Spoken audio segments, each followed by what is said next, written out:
Hello, I'm Carl Atkinson and I'm in the Gunnar Cook Employment and Pensions team.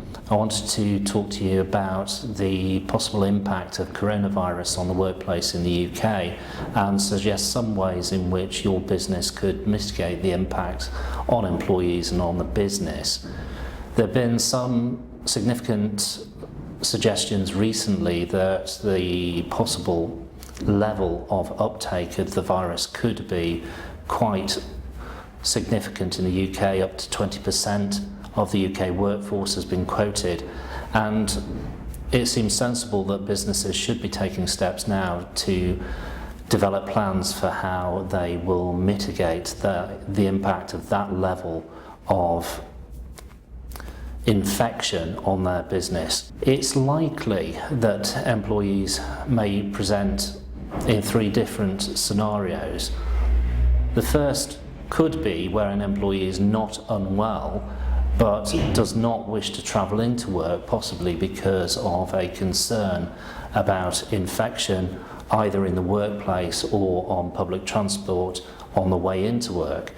In those circumstances, there's clearly going to be quite a challenging conversation to be had with that employee, but ultimately that could be a situation where disciplinary action would be appropriate.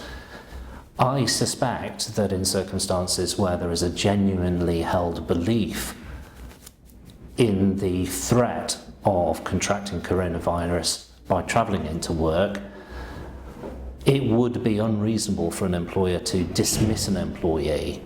However, that situation could change if there was a protracted period of absence or a refusal in the face of reasonable steps being taken by an employer to improve the position at work and reduce the risk of infection. An alternative situation could arise where an employee is not ill, but they are instructed to self-isolate by a medical professional.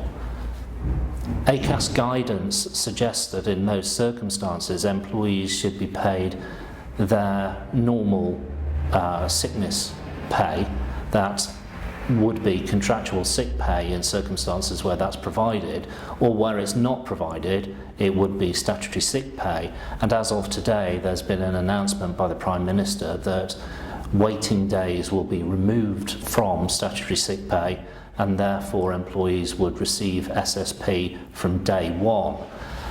A different situation would arise where an employee decides to self-isolate from the workforce, possibly where they are returning or have visited a place with a high rate of infection.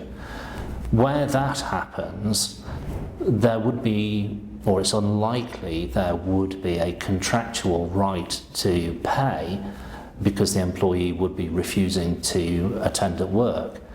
But it may be sensible for the employer to have a pragmatic conversation with the employee and suggest that either sick leave or paid holidays might be appropriate.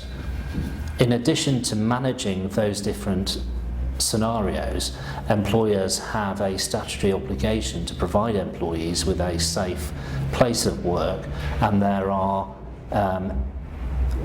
wider ranging obligations in relation to pregnant employees.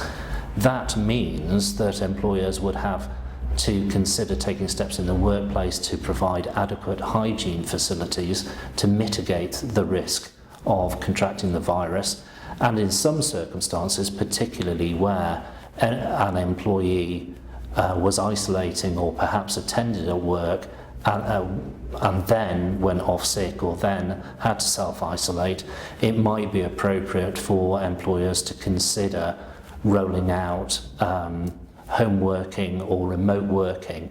And if your business doesn't have home working or remote working policies, it would be a good time to be considering that. Obviously, there may be issues around security and safety for home workers, and that should be considered as part of your policies. If you have any questions in relation to managing coronavirus in the workplace or in relation to developing remote or home working policies, please don't hesitate to get in touch with me at Gunnar Cook.